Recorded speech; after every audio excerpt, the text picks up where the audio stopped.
3 jalur ini sudah dikuasai pelakor, aduh fix bun, itu artinya perselingkuhan suami bunda termasuk perselingkuhan yang sulit sekali diatasi. Bahkan ya bisa mengancam keutuhan rumah tangga.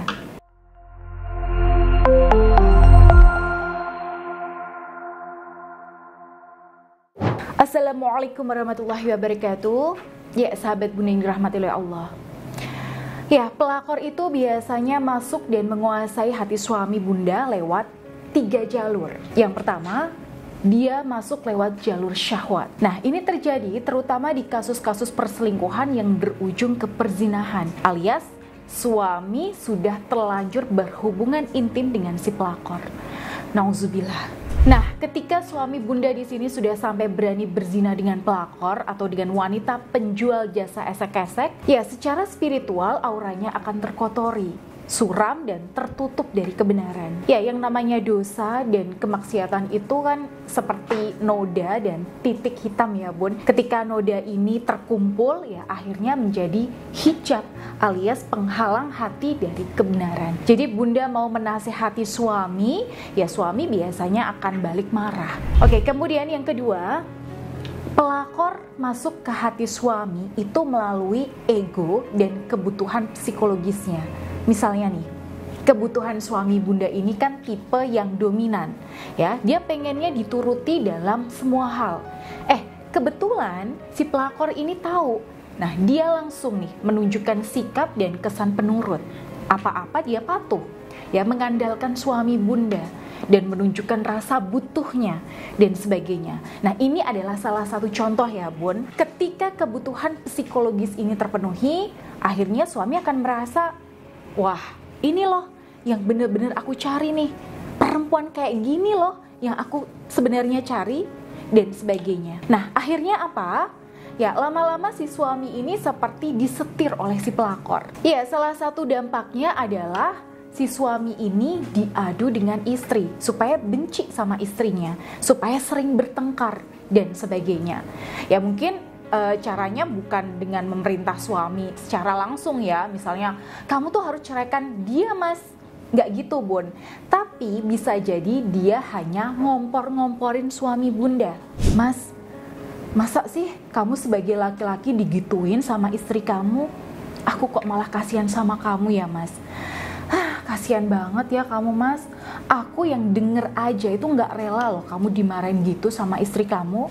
Ya, sehingga tanpa disuruh suami akan membenci istri dan sering ngajak ribut saat di rumah. Nah, kemudian yang ketiga, pelakor itu masuk lewat energi negatif. Ya, di kasus-kasus yang ada di meja konsultasi saya banyak kejadiannya bun. Ada yang pakai guna-guna, susuk pemikat, pelet, mengirimkan sihir ain, sihir tafrik, sihir ikatan, sihir mahabbah dan sebagainya.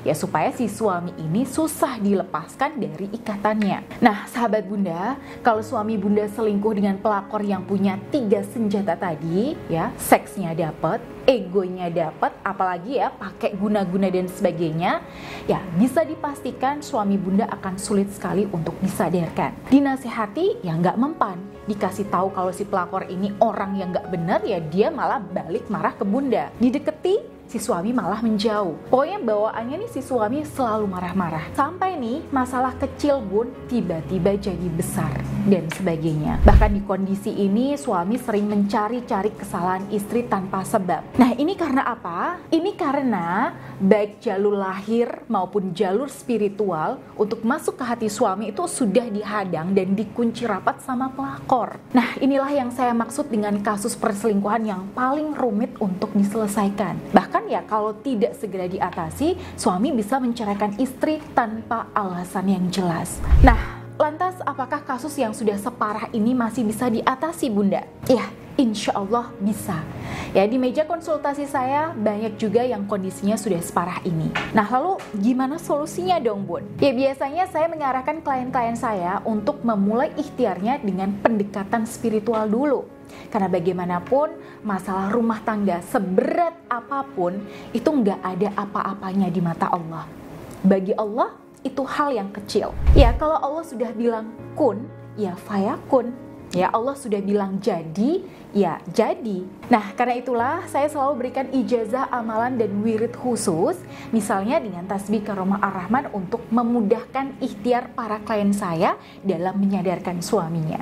Nah, setelah ikhtiar spiritual ini jalani, insya Allah selubung aura negatif yang menutupi rumah tangga ini bisa sirna pelan-pelan. Ya, hati juga lebih tenang, lebih adem dan lebih sejuk. Baru kemudian saya di sini berikan beberapa anjuran untuk usaha secara lahiriah, seperti bagaimana cara mendekati suami bunda, mengambil hati suami bunda, cara komunikasi yang tepat dan sebagainya, ya, sampai terjadi perubahan positif nih dalam rumah tangga klien saya. Nah, untuk itu buat para sahabat bunda yang ingin dibimbing ya mengarungi fase yang cukup berat dalam rumah tangga seperti ini, bisa langsung menghubungi saya di nomor yang ada di sini untuk mendaftar ya, supaya bisa langsung dijadwalkan sama Mbak Dinda. Baik, semoga video ini bermanfaat. Akhirul kalam, wassalamualaikum warahmatullahi wabarakatuh.